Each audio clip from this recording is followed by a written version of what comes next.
Panel's been very interesting, so thank you to the panelists and of course to the Vice President of Libe. We'll all take into account everything you said to better take our decisions both in the Libe Committee and in the Petty Committee. We can move on now to the next point on our agenda. We've just got 3 points left, so point 9 is point 19 is petition 37/2023 presented by Tor Valstrøm on controls on the Danish-German border supposedly violating the Schengen Borders Code. Is in remote connection, so you have 5 minutes and welcome.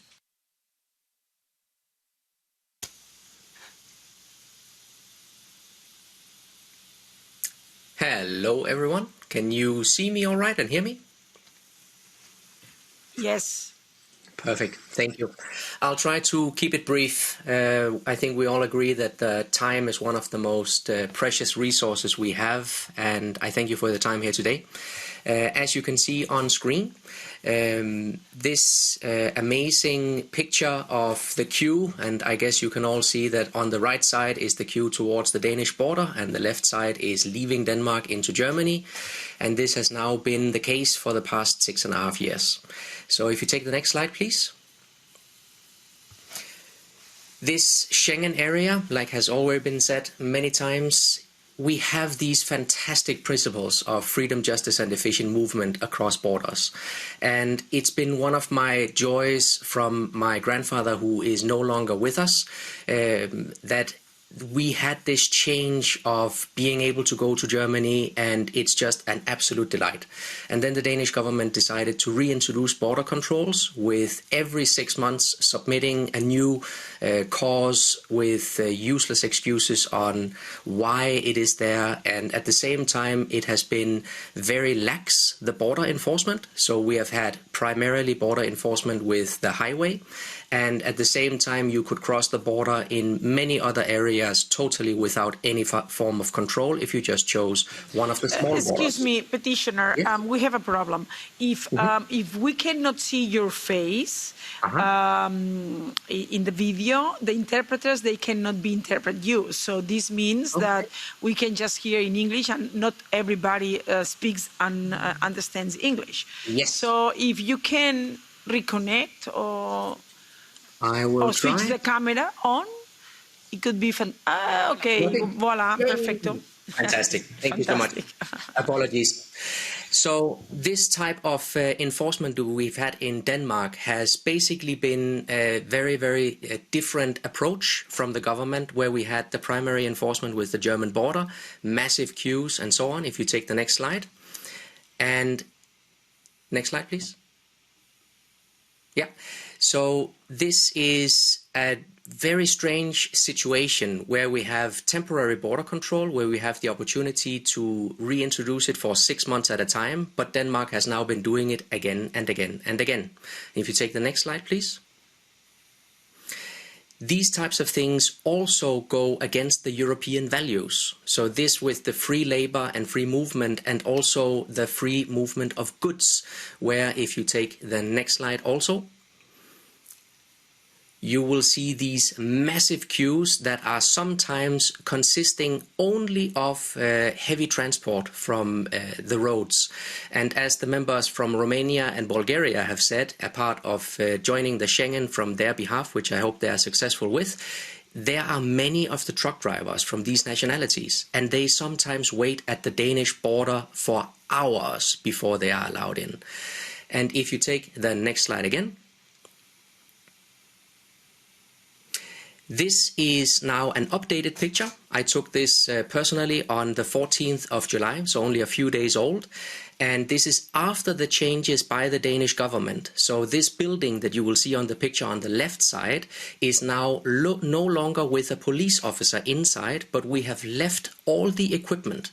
And this is fascinating for me because in Danish this is called chicane, trafikchikane, and it's a French word originally chicane, which basically means to prevent justice. So we leave the border control there, creating these massive queues that you can see on the right side, even though there are no longer any police officer checking any documentation, and it's just random checks that will happen. And people will be waiting for hours and hours and hours on any day where there is heavy traffic, because the entire highway is reduced to only one lane. So if you take the next slide again. So I really hope that you will all use the power that you have as members of European Parliament to put pressure on the Danish government to change this, because it's not just an inconvenience, it's a systemic issue and it has to be addressed. Denmark has signed the Schengen Agreement and we need to uphold the principles. Next slide. Thank you for your time, and I really want to take this time to thank you all for your work. It's a pleasure being a European citizen, and the freedom, the security we have, and the opportunity we have to travel between each other's countries is absolutely amazing, and I hope we will all protect it together. Thank you.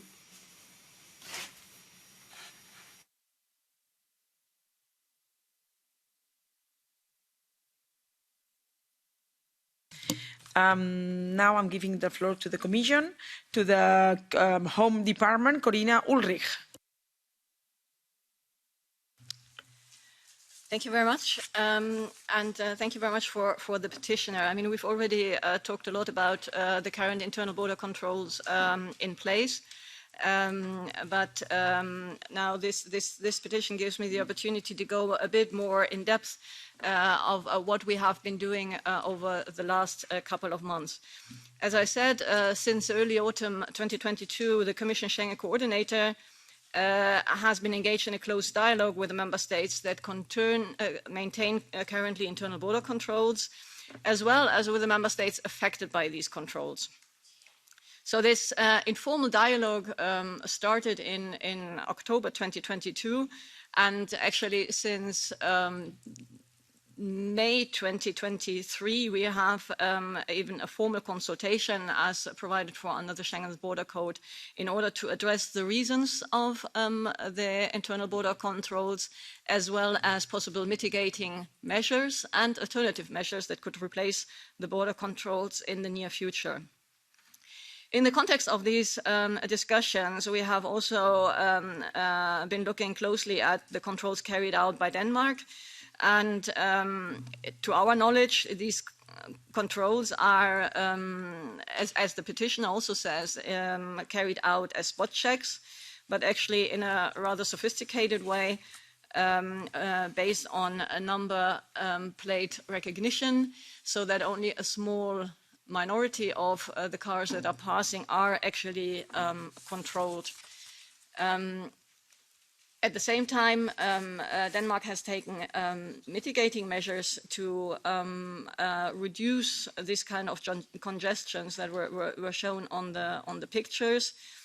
And actually also on the German side, we have not had any complaint about an insufficient cooperation. To the contrary, the German authorities are quite happy with the cooperation. This being said, this is of course not does not mean, and many of the previous speakers have stressed this, that internal border control can be a permanent solution, and the Commission indeed is pursuing with its current consultations the objective of having member states phasing out these controls. As already mentioned before, Austria and Czechia lifted their controls with Slovakia in February 2023 that they had introduced in last autumn. And Denmark actually stopped its controls with Sweden already since the new notification that Denmark handed in April this year. So we do see some progress. As a previous speaker has said, this progress is not enough. And therefore, we are, on the one hand, continuing the dialogue, but on the other hand, are looking forward to making progress on the negotiations on the Schengen Borders Code. Thank you very much. Thank you very much. Now, Ms. Auken has the floor. Well, first, let's start for EPP. Mr. Radev. Уважаема госпожо председател, уважаеми колеги.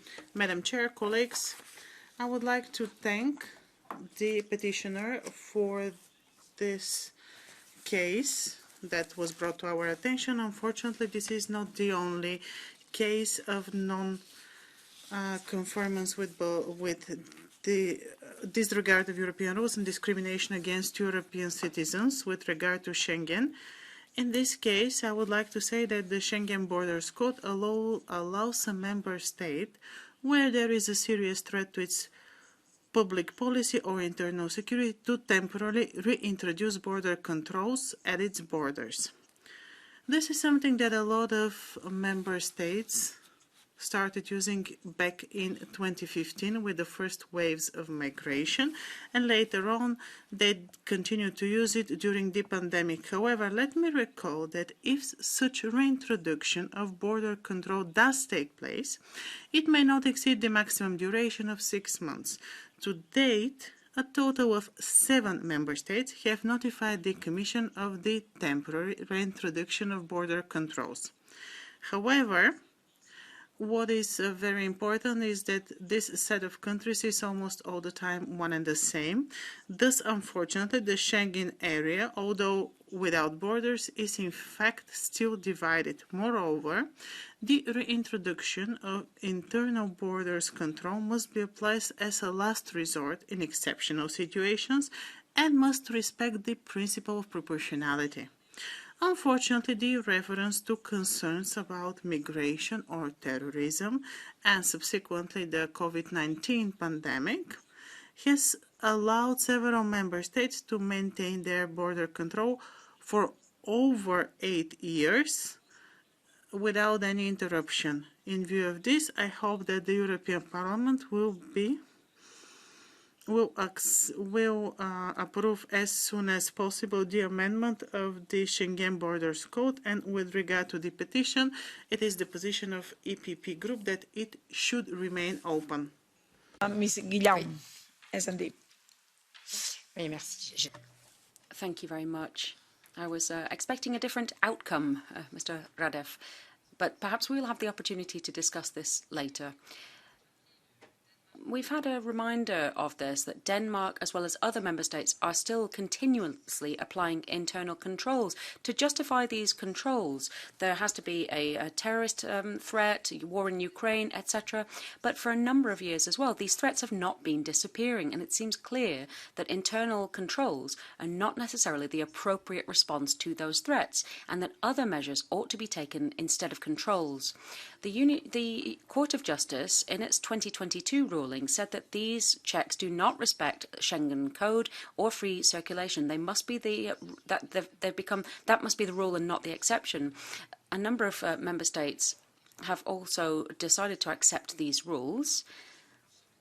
And so to avoid all citizens being penalised by the situation, whereas freedom of circulation is one of the key assets of the Union. We saw this during the pandemic when citizens discovered borders again. And of course, this is not what they want at all. I'm not sure that the current revision of the code really is moving things along in the right direction, as I just said earlier. Therefore, I support this petition. I support that it remains open. Thank you. Muchísimas gracias. Thank you very much. Ms. Auken. Ja, tak, fru formand. Jeg kommer til at... Thank you, President. I would like to speak Danish now because there are a lot of people in Denmark who are following this case, and therefore, first and foremost, thank you to Tor Valstrøm to bring it to light. I think we need a completely different level of clarity of the situation. I was surprised to hear the Commission talk about mitigating.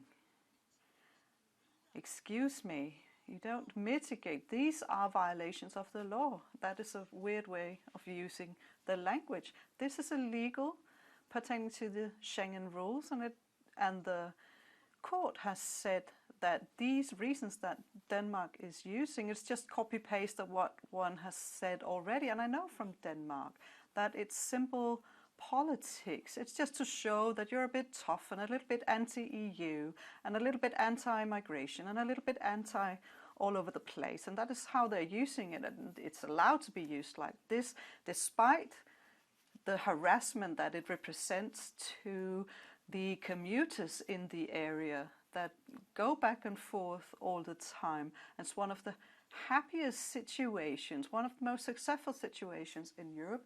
That is what has happened with Schleswig, northern and southern parts. Despite wars, we have succeeded to have a successful community, and Schengen has been a gift, and then this happens, and for so long. And I said it before, I would like to say again that the police has underlined that this was a waste of resources, because the police resources would be used much better if it was to prevent terror or fight crime, if they were allowed to just do that instead of having these queues of cars. I think it's very few. Before it was a question of whether a passport had been renewed. We don't even need the passport control. And now we've said now we only do sampling. But why? Instead of leaving it to our police together with Europol to handle the crime fighting that we agree is necessary. And I would like to know why the Commission hasn't taken action, because they're letting all the Danish citizens and the German citizens that with good reasons are frustrated about this. Why are they left to their own devices? Why are they not given the help that they were supposed to get from the EU to make sure that this sort of thing does not happen? And I did not get an answer earlier on. I asked during the hearing, none of the experts answered me, and it did not please me to hear that the Commission is happy that Denmark has mitigated it a little bit with the sampling approach, and that the German government thought that this was fine. I have some friends in Germany that I would like to talk to, whether they have really said that it was okay for Denmark to continue with something in a milder way, but something that is not within the Schengen rules. Thank you, Ms. President. Muchísimas. Thank you very much. Would anyone else like to take the floor? Perfecto. No? Okay. In that case, we move on to Mr. Tor Valstrøm. 2 minutes, please, to conclude. To keep the petition open. So I don't really have any other information to add at this time. I really hope that these random border checks will be removed and be completely random instead, where you use the license plate as a control measure or whatever the police thinks is working. Because the way that it's doing it now, where you reduce the capacity of the highway to less than 50% and speed down to 30 kilometers instead of the 70 on the other side of the border, it makes absolutely no sense from a security perspective. And I hope that the Danish government will see the error of their ways and optimize it for us all to enjoy crossing into Germany in the future. Thank you. Okay. Sí, le doy la palabra. I give the floor to the Commission now.